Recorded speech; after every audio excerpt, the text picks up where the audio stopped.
মহিলারা যদি মহিলাদেরকে তুলে না ধরেন তাহলে আমাদের দেশের সিস্টেম অনুযায়ী, আমাদের দেশের দুর্ভাগ্য অনুযায়ী আমাদের দেশের পুরুষ মানুষরা খুব একটা বেশি মহিলাদেরকে তুলে ধরতে অভ্যস্ত নন। মানে তারা পুরুষানুক্রমেই অভ্যস্ত নন, এটা তারা দেখেই আসেননি। ব্যতিক্রম নেই আমি সেটা বলবো না। কাজে মহিলারা অন্তত যদি মহিলাদেরকে, আর কাকে তুলে ধরার কথা আপনি বলছেন আমি জানি না, লীনা গাঙ্গুলিকে তো তুলে ধরার কিছু নেই, উনি আমাদেরকে তুলে ধরেছেন। আমি বরং সুযোগ পেয়েছি আজকে ওনাকে কয়েকটা প্রশ্ন করার, এই আর কি। এই অভিজ্ঞতাটা কেমন ছিল, মানে অন্যভাবে লীনাদির সঙ্গে আজকে সময় কাটা? লীনাদির সঙ্গে যেহেতু বহু বছরের সম্পর্ক, এই কথাগুলো জিজ্ঞেস করার ইচ্ছে থাকলেও কখনো সরাসরি জিজ্ঞেস করতে পারিনি, কেননা পরিস্থিতি মানে স্থান কাল পাত্র বলে একটা ব্যাপার থাকে, তো যখন যে পরিবেশে দেখা হয়েছে, যে কথা আমরা বলেছি তার মধ্যেই স্ট্রেট প্রশ্নগুলো আসে না। তো আজকে যেহেতু এটা কথোপকথন এবং প্রশ্নোত্তরেরই আসর, আজ সেটা সুযোগ পেয়েছি, যতটুকু পরিসর অল্প, মানে সময়টা কম, তার মধ্যে যতটুকু করা যায় আর কি।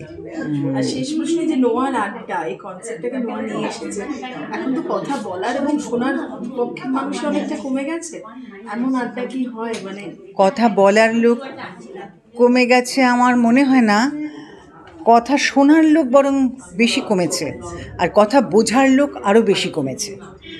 কেননা আজকে ট্রেন্ড হচ্ছে শুধু বলে যাও, আমি আমি আমি এই আমি ওই আমি সেই আমি এই করি আমি ওই করি, আমার এই ছবি আমাকে এখানে এইরকম দেখতে লাগে, ওখানে এরকম দেখতে লাগে, আমার এই অ্যাঙ্গেলেই আমাকে এই পোশাক পরলে, এই এত আমি আমি আমি আমির মধ্যে ন্যাচারালি বলার স্বভাবটা অনেক বেড়ে গেছে।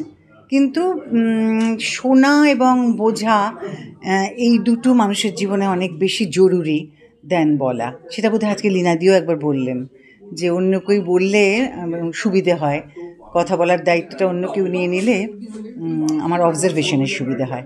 বিশেষ করে অভিনেতাদের তো আমার মনে হয় এটা ভীষণ জরুরি, যে যত কম বলা যায় যত বেশি দেখা যায়, সেটা আমাদের জন্য ভীষণ জরুরি।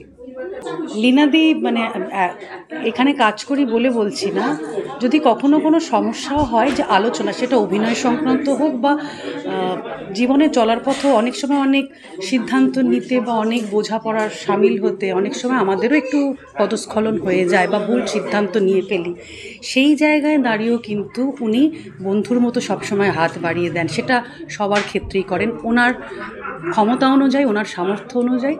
এবং অভিনয়ের ক্ষেত্রে বারবার দেখেছি যে এমনভাবে স্ক্রিপ্টটা আসে, সেক্ষেত্রে আমার অভিনয়ের কাজটা অনেক বেশি সহজ হয়ে যায়। অনেক সময় হয় না যে একটুখানি দ্বন্দ্ব থাকে, যে আমি ঠিক মতো পোট্রে করতে পারছি কি না, আমি চরিত্রটার প্রতি জাস্টিস করতে পারছি কি না।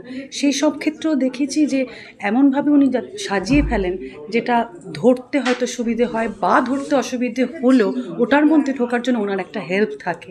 এবং সবসময় সহৃদয় একজন মা, বন্ধু, বান্ধবী, মানে দিদি, কি বলবো আর কি, সব জায়গায় কিন্তু উনি সেইভাবে গাইড করেন। তাই আজ যে কথাগুলো উনি বলছেন, এটাই তো স্বাভাবিক, মানে ওনার মতো মানুষের কাছ থেকে তো এই কথাগুলোই আমরা শুনবো। কিন্তু প্রচণ্ড জানার ইচ্ছে থাকে, আজকেও অনেকেই প্রশ্ন তুললেন বটে, কিন্তু ঠিক সদুত্তর আমরা বোধহয় কেউ পেলাম না, যে ওনার কাছে ম্যাজিকটা কী করে থাকে, কী করে উনি এত বড় একটা পরিবার, এতগুলো মানুষ যার ওপর ডিপেন্ড করেন, ওনার লেখার ওপর মানে ভক্তি তো ডেফিনেটলি অনেক মানুষের রয়েছে, উপন্যাসের জন্য ওনাকে বারবার মানুষরা বলছে যে আরও যাতে উনি লেখেন, তো উনি কী করে এতটা সামলান সেটা আজ অবধি জানতে পারেনি।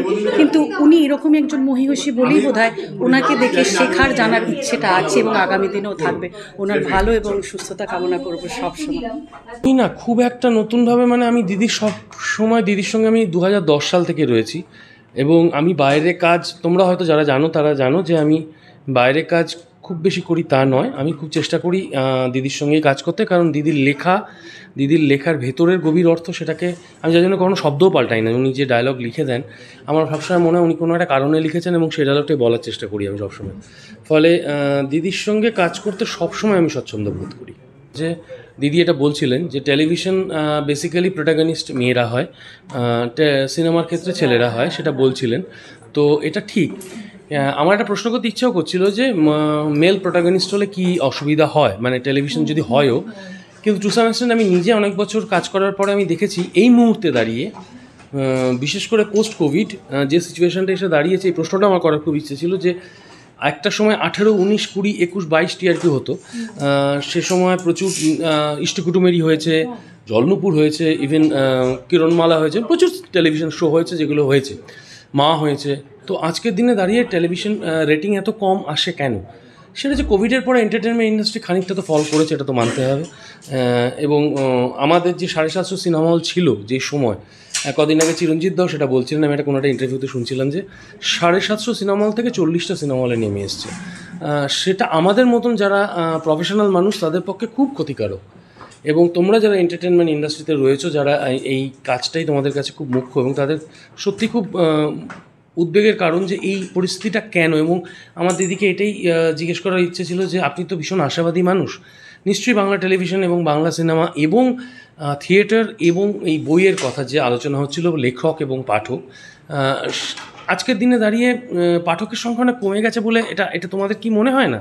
আমার তো নিশ্চয়ই মনে হয়, কারণ বইমেলা যত বড় আকারে হয়, পাঠক দর্শক দুই কমেছে। হ্যাঁ, এবং এতটাই বড় আকারে বইমেলা হয়, কিন্তু সেই বইমেলায় বই কেনাটা কম হয়, ঘুরে বেড়ানোটা বেশি হয়। আজকাল আমি সেটাই দেখতে পাই।